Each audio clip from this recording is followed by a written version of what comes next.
Hey, what's happening, guys? It's Tyler from Valve News Network, and today I'm going to be talking about just what has Valve been doing for the last year. Here we go.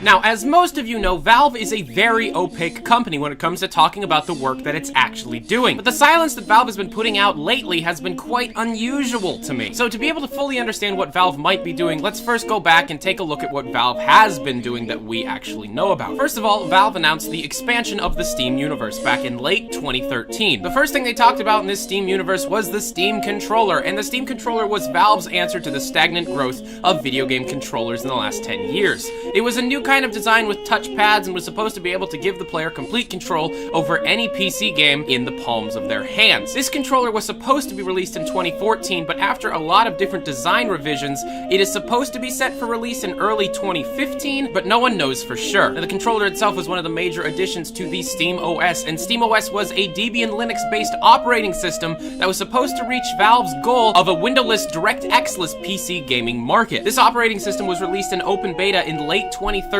and it's still in beta. There has, however, been many different bug fixes and updates since then, making it a more compatible operating system. On top of SteamOS, Valve has also been working on the Steam machines. The Steam machines being, of course, Valve's answer to the stagnant console gaming market and the way of the future in terms of Valve's ideas. There were supposed to be many Steam machines released by now. There haven't been that many released, and none of them really included anything new other than just being a set-top box PC. The Steam machine has yet to fulfill its full potential that Valve originally envisioned, and that just shows that that's another thing that Valve is actually working on. Valve has also been doing many new things with Steam over the last year, including adding music, software, and is now looking into streaming movies and TV shows. Now, to any person looking from the outside into Valve, it seems like Steam is the only thing that they're really focusing on. However, I know this is not the case, because Valve has actually been periodically updating their three main games: Counter-Strike Global Offensive, Dota 2, and Team Fortress 2. However, there has not been a major or minor content update since mid-December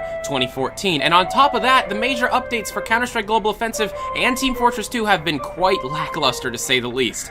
Valve states that Dota 2 will also not receive a major update until this major engine update occurs. This, of course, means that Dota 2 is being brought over to Source 2, and this is supposed to be happening within the first half of 2014. Now, if Dota 2 is being moved over to Source 2, then I have no doubt that Team Fortress 2 and Counter-Strike will also be moved over to Source 2. Now, the only reason I bring these things up is because Valve is actually doing something that no one really knows about. At the 2015 Game Developers Conference, there is going to be a panel called glNext, the future of high-performance graphics, and it's apparently being put on by Valve. There are other gaming company developers going to be at this panel, but Valve will be the one actually putting it on, and Valve will have their own developers at the panel as well. Now, glNext, in case you don't know, is the follow-up API to OpenGL, the graphics API that Valve absolutely embraces and loves. Now, I have to reiterate that Valve has a dream of a windowless, DirectX-less gaming market, and Valve completely embracing a new OpenGL instead of a DirectX is completely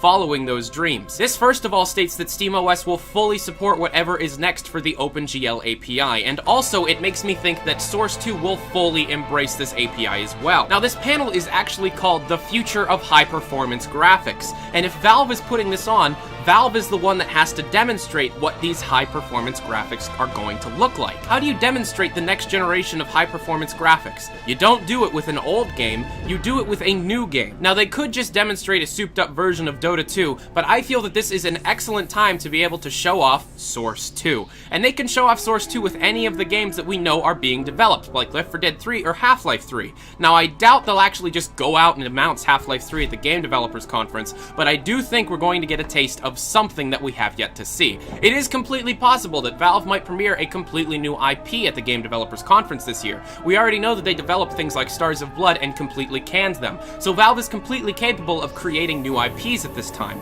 And let's think about the actual games that Valve has made in the last couple of years. The actual game that Valve themselves developed in-house was Portal 2, and that was released in April of 2011. Valve has had much time to be able to develop any kind of new game to come out, and no new game has come out. Now, it is worth stating that the Half-Life series has always served as sort of a tech demo for whatever engine Valve puts out. Half-Life was definitely the tech demo for the Gold Source engine, and Half-Life 2 was very much the tech demo of the Source engine. So I do expect Half-Life 3, or whatever the next Half-Life game is, to be the tech demo of Source 2, or whatever that engine ends up being called. But will Valve actually show off one of these games at the Game Developers Conference this year? Well, the panel is very early March, so we'll know by then, but it isn't being, like, streamed or recorded or anything, so keep a lookout for anything that I say, because I will be looking everywhere for everything that's going on at that panel. But all I know is you should probably look forward to the Game Developers Conference this year, even though Valve might not announce anything. It always has some kind of great news.